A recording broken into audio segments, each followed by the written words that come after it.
নবীজি মেরাজ থেকে এসেছেন। এসে যখন কাবা শরীফের বাইতুল্লাহর দরজা মাকাম ইব্রাহিম দুই জায়গার মাঝখানে দাঁড়িয়ে মক্কার কুরাইশ নেতাদেরকে ডেকে বললেন, আমি গত রাতে এইভাবে গিয়েছি। আসরা বিআবদিহি লাইলাম মিনাল মসজিদিল হারাম ইলা মসজিদিল আকসা।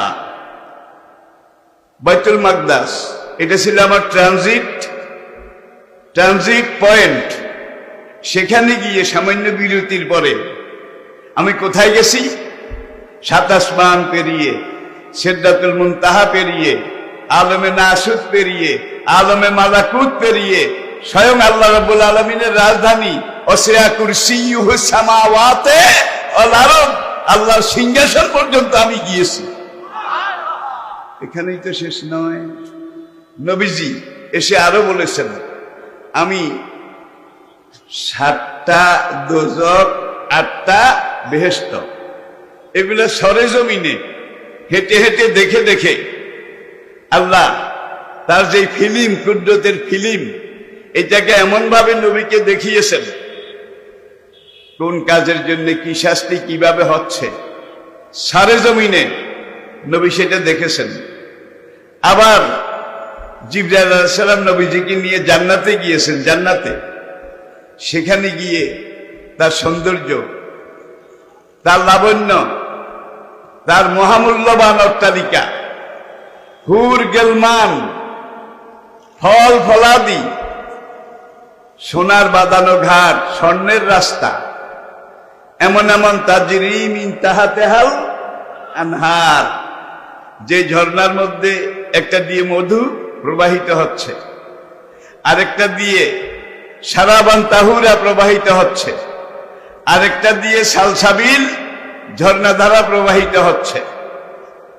লা আইনুন রাআত, চোখ যেটা কোনোদিন দেখেনি। ওলা উযুনুন সামিআত, কান যেটা কোনোদিন শোনেনি। ওলা খাতারা আলা কালবিল বাশার, কোন মানুষের আন্দাজ অনুমানের মধ্যে যেটাকে ঠাই দেওয়া কোনো অবস্থাতে সম্ভব নয়। সকল জান্নাত জাহান্নাম, জান্নাতের শান্তি, জাহান্নামের শাস্তি সরেজমিনে সরাসরি নবী দেখে আসছেন না?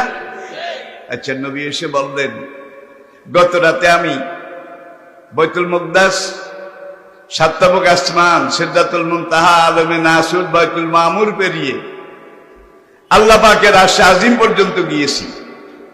সেখানে যাওয়ার পরে ফেরেশতারা আমাকে যখন গার্ড অব অনার দিল, আরশের মালিক স্বয়ং নিজে আমাকে তখন বললেন, আসসালামু আলাইকা আইয়ুহান নবী, হে আমার নবী, আপনার উপরে সালাম। বাড়িওয়ালা সালাম দিছে, কারণ যাকে আজকে মেহমান হিসেবে বাড়িওয়ালা ডেকে এনেছেন তিনি আদম আলী কদম আলী মার্কা মেহমান নন, রাজকীয় মেহমান। স্বয়ং মালিকাল মুলক তাকে দাওয়াত দিয়েছেন, আপনি আরশে আসেন, আপনার সাথে আমার কিছু লেনদেন, কিছু হ্যান্ডেলিং, কিছু মত বিনিময় এগুলো আছে। নবী চিন্তা করলেন কেন?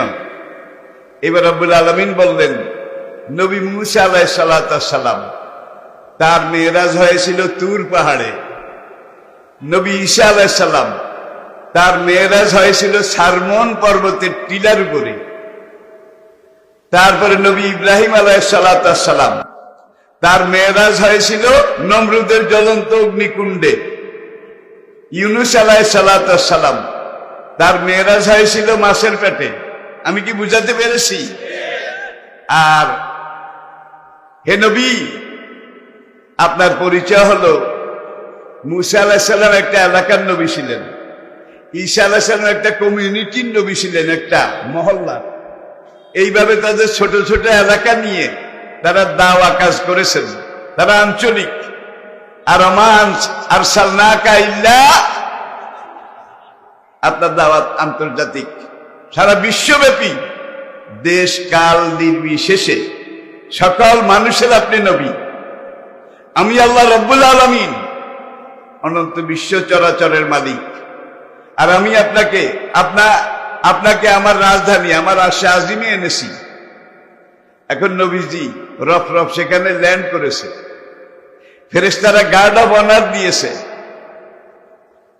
He is the honourable royal guest of Almighty Allah, we welcome হিম। নবী রফ রফ থেকে নামলেন, এইবার আরশের পাশে গিয়ে লাগোয়া ভাবে দাঁড়ালেন। দানা ফাতাদাল্লা ফাকানা কাবা কাউসাইনে। এখন আরশের মালিক জিবরিল করে কাছাকাছি আসলেন। আরশের মালিক তিনি বলেন, বন্ধু আরো কাছে আসেন। নবীজি আর একটু কাছে গেলেন।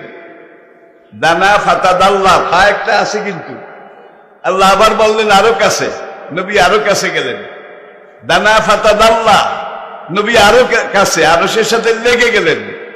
এইবার আরশের মালিক রব্বুল আলামিন বললেন, আপনি আমার আরশে আজিমের উপরে উঠুন, আপনি আমার খোদাই সিংহাসনের উপরে উঠুন। শত হলেও স্রষ্টা এবং সৃষ্টি।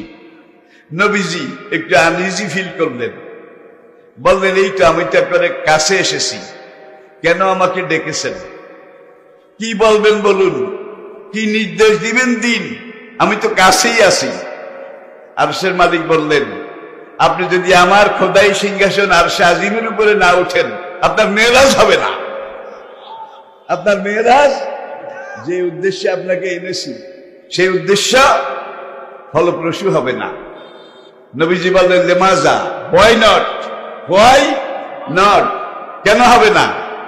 আরশের মালিক জানিয়ে দিলেন, আমার খোদাইর এলাকা যে দূর, আপনার নবুয়তের এলাকা অন্তর।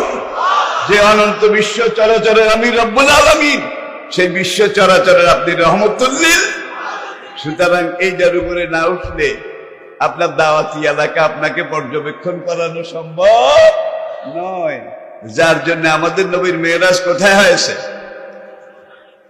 আরশে আজিমে।